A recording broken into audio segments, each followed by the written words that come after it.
हाँ जी, तो सीएम में इंटर वाले बच्चों, तो काफी सारे बच्चों का मेरे पास व्हाट्सएप पे मैसेज आ रहा था कि सर प्लीज एमसीक्यू अपलोड कर दीजिए।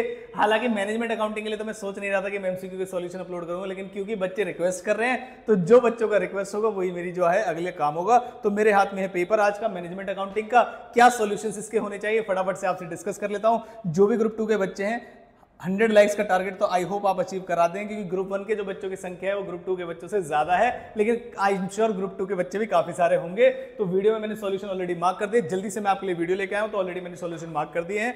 फटाफट से करते हैं वीडियो को शुरू। पेपर कैसा गया ये आप मुझे बताइएगा, मैंने भी पूरा पेपर देखा नहीं है, जस्ट मैंने एमसीक्यू को देखा, उसको सॉल्व किया और फटाफट से मार्क कर दिए हैं। ओवरऑल पेपर कैसा था आप मुझे कमेंट बॉक्स में कमेंट करके बताइएगा कैसा था, फिर मैं पूरा पेपर एक बार देख के उसको सॉल्यूशन वीडियो आपके लिए पूरे पेपर के लेके आऊंगा बहुत जल्द। चलिए वीडियो को शुरू करते हैं।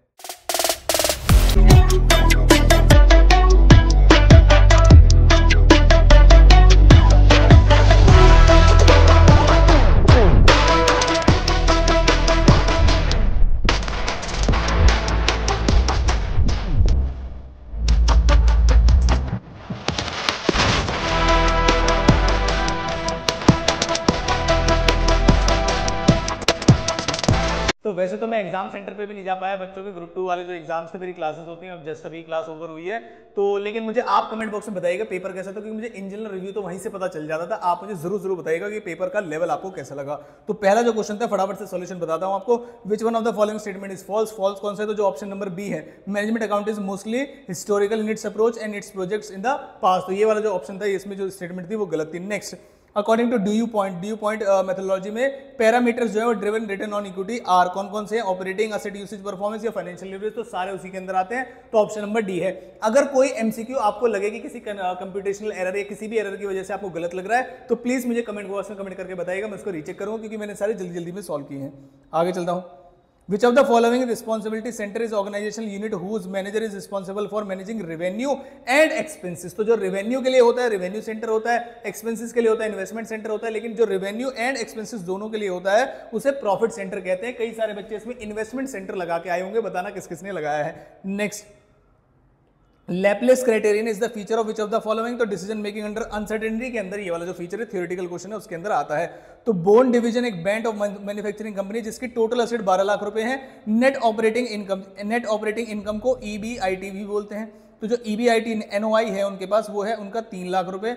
इसमें से उसने पूछा है what is the division residual income RI of the cost of capital 15। तो उनकी कितनी इनकम है? तो ईबीआईटी में से जो मैं इसमें से माइनस कर दूंगा कॉस्ट ऑफ कैपिटल 15% का टोटल एसेट पे जो है इंटरेस्ट अगर मान लीजिए हम माइनस कर दें इसमें, तो हम यहाँ पर माइनस करेंगे तो ये आएगा। इक्विटी को अगर हम पेमेंट कर दें इन्वेस्टमेंट के हिसाब से तो 1,80,000 की पेमेंट जाएगी 12 लाख का 15% करने के बाद, और जो अमाउंट आएगी वो आएगी 1,20,000 रुपए। तो मेरे हिसाब से जो आंसर है वो 1,20,000 है। आप मुझे बताइएगा कि आपका क्या आंसर रहा। नेक्स्ट चलते हैं। एक एम्प्लॉय है डॉक्सिन लिमिटेड का जिसने 5 आवर्स लिए हैं to complete the first unit job in the assembly line using 80% incremental unit time learning model. The time to be taken to complete the second unit job will be. तो incremental word का मतलब कभी भी ये नहीं होता कि time बढ़ा दीजिए आप, टाइम कम होता है उसमें। तो 5 आवर्स का 80% जब आप करेंगे तो आंसर आना चाहिए 4 आवर्स। कई सारे बच्चे इसमें गलत आंसर लगा के आएंगे ऐसा मुझे लगता है। आगे चलते हैं। Next, in the factory of Dawson limited the standard costing system details of overhead जो है वो ये हैं। फटाफट से मैंने ऐसे ही मोबाइल पे कैलकुलेशन करके बताया, मेरे पास उस समय पे कैलकुलेटर अवेलेबल नहीं था। अगर आपका आंसर कुछ आया तो मुझे बताना। तो मेरे हिसाब से जो आंसर है वो 38,000 यूनिट से। आगे चलते हैं। FBT is presently operating at 60% capacity and producing 600 units. The cost structure is 60% level पे मटेरियल 50 रुपए का है, लेबर 25 रुपए का है, डायरेक्ट एक्सपेंस 5 रुपए है, फैक्ट्री ओवरहेड 20,000 है, जो कि 60% वेरिएबल है। इसका मतलब जो फैक्ट्री परसेंट अगर 60% वेरिएबल है, यानी कि वेरिएबल वाला पार्ट हो गया 12,000 का, और फैक्ट्री ओवरहेड्स की बात कर रहा हूं मैं, और जो फिक्स वाला पार्ट हो गया वो हो गया आपका 8,000। तो 8,000 तो फिक्स ही रहेगा। एंड एडमिनिस्ट्रेशन कॉस्ट जो है वो 15,000 की। तो एडमिनिस्ट्रेशन कॉस्ट 15,000 में से 60% फिक्स है, इसका मतलब 9,000 फिक्स है और 6,000 वेरिएबल है। ये वेरिएबल वाला पार्ट, ये फिक्स वाला पार्ट, ये वाला आपका 6,000 वाला जो पार्ट है ये भी वेरिएबल और ये फिक्स। तो इस तरीके से स्टेटमेंट है आपकी। उन्होंने पूछा बताइए 80% कैपेसिटी पे क्या होगा? तो भाई देखो 80% कैपेसिटी पे 50 रुपये तो 50 ही रहेंगे, 25 रुपये 25 ही रहेंगे, बिल्कुल ठीक बात है आपकी। आगे चलते हैं। ये मैं 60% लेवल की कैपेसिटी पे दिया था। डायरेक्ट एक्सपेंसेस 5 रुपए हैं, वो 5 रुपए ही रहेंगे। इन सबको आप प्लस करते हुए चले जाएंगे क्योंकि ये वेरिएबल कॉस्ट है। फिर आते हैं फैक्ट्री ओवरहेड्स में 12,000 की वेरिएबल कॉस्ट है और 60% कैपेसिटी पे अगर 12,000 की वेरिएबल कॉस्ट है, प्रोड्यूस कर रही है 600 यूनिट्स, तो 12,000 को जब मैं 600 से डिवाइड करूंगा तो आएगा मेरे पास 20 रुपए। शायद कैलकुलेशन एक बार आप भी चेक कर लीजिएगा। और उसके बाद अगर मैं 6000 को डिवाइड करूं 600 से तो आएगा 10 रुपए। तो ये तो उनका रहता है वेरिएबल। फिर आते हैं फिक्स पे, तो 8000 और 9000 दोनों मिला के हो जाते हैं 8 और 9 17,000। और 17,000 को जब मैं डिवाइड करूंगा, मान लीजिए कौन से लेवल पे निकालनी है मुझे निकालनी है 20 रुपए और 10 रुपए, ये हो गया। और मुझे निकालनी है 80% लेवल कैपेसिटी पे। तो जब मैं 17,000 को 80 से डिवाइड करूंगा, मतलब 800 यूनिट से डिवाइड करूंगा, तो जो अमाउंट आएगा एक बार मैं इसमें फोन में करके देख लेता हूं।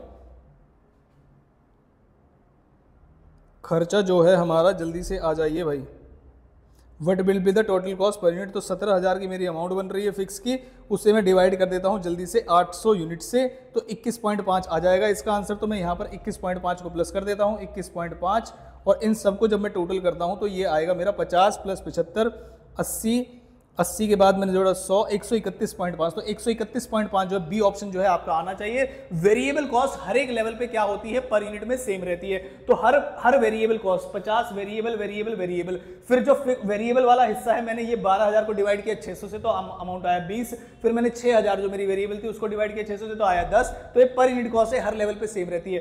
फिक्स अमाउंट में सेम रहती है तो डिवाइड करके करना, तो जो आंसर आएगा 131.5 आएगा। नेक्स्ट क्वेश्चन है आपका, SNG limited is choosing which of the three product PQRN and has calculated like play off under the possible situation। तो जो इसका जो आंसर आना चाहिए वो आना चाहिए प्रोडक्ट आर का। आप भी देखिएगा आपका कंप्यूटेशन में आंसर क्या आया। नेक्स्ट, एक कौन सा बजट होता है जो डिफाइन करता है budget continuously updated by adding number of further accounting period whether earlier accounting period has expired. तो इसे बोलते हैं रोलिंग बजट, जो आगे आगे चलता रहता है। आगे चलते हैं, इन विच ऑफ द फॉलोइंग, मतलब इनमें से कौन से में थे फिक्स और वेरिएबल दोनों को कंसीडर किया जाता है। तो आपको पता होगा कि जो वेरिएबल जिसमें कंसीडर किया जाता है खाली वेरिएबल, उसे बोलते हैं मार्जिनल कॉस्टिंग।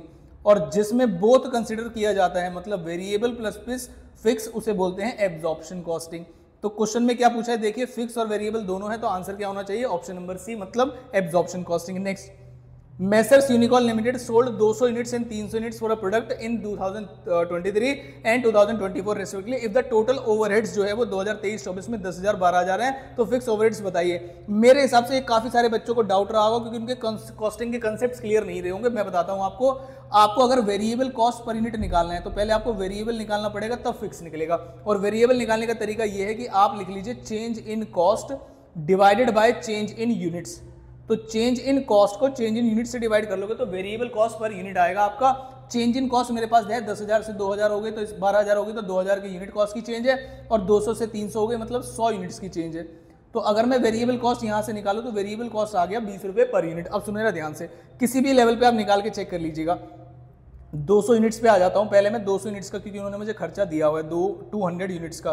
तो 200 यूनिट्स का अगर मैं वेरिएबल वाला हिस्सा निकालूं तो वो तो 20 रुपए से मल्टीप्लाई होकर आ जाएगा 4,000, जबकि इस पे टोटल कॉस्ट कितनी है, 200 लेवल पे टोटल कॉस्ट है 10,000 की। तो जो रिमेनिंग 6,000 है वो क्या होगा, फिक्स। ये मैंने एक लेवल पे चेक कर लिया, दूसरे पे भी चेक करके देखता हूं। जब मेरे पास 300 यूनिट्स होंगी तो वेरिएबल तो ऐसे ही निकाला जाएगा 20 रुपए से, तो वो हो जाएगा 6,000, और जो टोटल कॉस्ट है 3,000 यूनिट्स पे वो है 12,000, तो रिमेनिंग कितना बच गया 6,000। और फिक्स कॉस्ट दोनों ही लेवल पे सेम रहती है, तो जो आंसर 6,000 है वो आपका सही होना चाहिए, मतलब ए ऑप्शन जो है वो करेक्ट होना चाहिए। आई होप आपको ये फॉर्मूला आपके टीचर ने बताया होगा, change in cost divide by change in units वाला। आगे चलते हैं, पीवी रेशियो 20% है, सेलिंग प्राइस जो है 50 है, मार्जिन ऑफ सेफ्टी ये रहा, फिक्स कॉस्ट ये रहा, एक्चुअल सेल्स क्वांटिटी।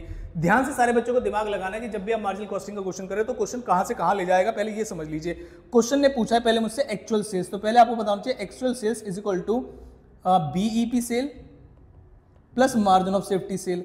तो मुझे कौन सी चीज गिवन है, तो मार्जिन ऑफ सेफ्टी की सेल गिवन है मुझे 2,000 यूनिट्स। अब मुझे क्या निकालना है, बीईपी। अब देखो क्या बीईपी निकालने के लिए आपके पास चीजें हैं, आंसर इज यस। बीईपी निकालने के पास मेरे पास चीजें हैं। फिक्स कॉस्ट को अगर मैं पीवी रेशियो से डिवाइड कर दूं तो क्या आ जाएगा, बीईपी, और फिर मैं सेलिंग प्राइस से डिवाइड कर दूंगा तो आंसर आ जाएगा। हालांकि अगर मैं सीधा कंट्रीब्यूशन पर यूनिट निकालूं तो 50 रुपए का 20 से मल्टीप्लाई करूंगा 20% से, तो आ जाएगा 10 रुपए कंट्रीब्यूशन पर यूनिट आ जाएगा, 50 का 20% है ना। अब मुझे क्या करना है, फिक्स कॉस्ट है 30,000, 10 रुपए से अगर मैं डिवाइड कर दूं fix cost divide by contribution per unit से, तो 10 रुपए से काट के तो 3,000 हो जाएगा, तो इसमें 3,000 यूनिट्स और जुड़ जाएंगी, और जो टोटल आंसर आएगा वो आएगा 5,000 यूनिट्स। जिन बच्चों को ये पॉइंट समझ में नहीं आया तो दूसरे तरीके से बता देता हूं कि जब आप अपने फिक्स कॉस्ट को पीवी रेशियो से डिवाइड कर देते हो तो सेल्स आ जाती है। तो फिक्स कॉस्ट कितना था मेरे इस वाले केस में, फिक्स कॉस्ट था मेरे पास 30,000 रुपए, और पीवी रेशियो है 20%। तो जब मैं 30,000 को 20% से डिवाइड करता हूं तो मेरी सेल आ जाएगी, तो सेल आएगी मेरी 1.5 लाख। अब 1.5 लाख को डिवाइड कर दूंगा मैं सेलिंग प्राइस से, जो कि है मेरा 50 रुपए, और जो आंसर आएगा वो आएगा मेरा 3,000 रुपए। तो इस तरीके से भी आप यूनिट्स निकाल सकते हैं। मैंने हालांकि डायरेक्ट कॉन्ट्रीब्यूशन वाले फॉर्मूले से आपको बता दिया है। आगे चलते हैं, ए लिमिटेड प्रोड्यूस करता है 500 यूनिट्स और प्रोड्यूस करता है 7500 hour against the standard hours. If the standard rate is 50 तो लेबर एफिशिएंसी वेरिएंस क्या होगा, जरा ध्यान से देखिएगा जरा। पहली चीज तो ए लिमिटेड ने प्रोड्यूस की है 500 यूनिट्स और प्रोडक्शन जो है product in 7500 hours as against the standard, जो कि स्टैंडर्ड कितने का था, स्टैंडर्ड था 8000 घंटे का। तो इसका मतलब क्या है कि स्टैंडर्ड से कम समय लिया है। तो इसका मतलब ये वाला जो पॉइंट है एडवर्स वाला, ये तो यहां से हट ही जाता है, इसका मतलब फेवरेबल ही आना चाहिए। तो बताइए स्टैंडर्ड का रेट जो है 50 है, तो उनका हमसे उन्होंने क्या पूछा, एफिशिएंसी वेरिएंस। तो एफिशिएंसी वेरिएंस कैसे निकलेगा, देखिए जरा ध्यान से। अगर 500 यूनिट्स बनाई है और स्टैंडर्ड कितने का था, 7500 घंटे का काम उन्होंने 8000 घंटे, मतलब 8000 घंटे का काम उन्होंने इस तरीके से किया है। तो आंसर कैसे निकलेगा, तो भाई साहब रेट इसका 50 रुपए था, दोनों का डिफरेंस निकाल दीजिए, आंसर जो आएगा वो आपका 25000 आएगा। और क्योंकि कम समय में किया गया काम है तो फेवरेबल जो है आपका आंसर, मतलब ए आंसर आपका होना चाहिए। नेक्स्ट लास्ट न्यूमेरिकल है, numerical expected return two mutually exclusive project का 15% है, SD of the return of project 120% है, एसडी जो है 2 का 10% है, कोफिशिएंट वेरिएंस निकालना है जो कि आंसर आएगा बी। यहां खत्म हो जाते हैं हमारे सारे एमसीक्यूज। मुझे पक्का बताइएगा कि आपका पेपर कैसा रहा, और अगर आप ग्रुप 2 या ग्रुप 1 किसी भी क्लासेस लेना चाहते हैं, क्योंकि अभी एग्जाम्स चल रहे हैं, बहुत ही डिस्काउंटेड प्राइस पे मैंने क्लासेस अवेलेबल कराई हैं, ग्रुप 2 की मैनेजमेंट अकाउंटिंग की और फाइनेंशियल मैनेजमेंट और क्या नाम है आपका एफएमडीए के नाम से जो चैप्टर डेटा एनालिटिक्स वाला, और ग्रुप 1 में टैक्स और कॉस्ट में पढ़ाता हूं। तो अगर किसी बच्चे को पढ़ना है तो प्लीज डिटेल्स इस नंबर पे शेयर कर सकता है अपने, और मैं आपको क्लासेस जो है बहुत कम प्राइसेस में प्रोवाइड करा दूंगा। तो ये थी मेरी साइड से वीडियो। एग्जाम आपके हो चुके हैं खत्म। अगली वीडियो किस टॉपिक पे चाहिए आप मुझे कमेंट कर दीजिएगा, मैं आपके लिए बता दूंगा। तो thank you so much, all the very best.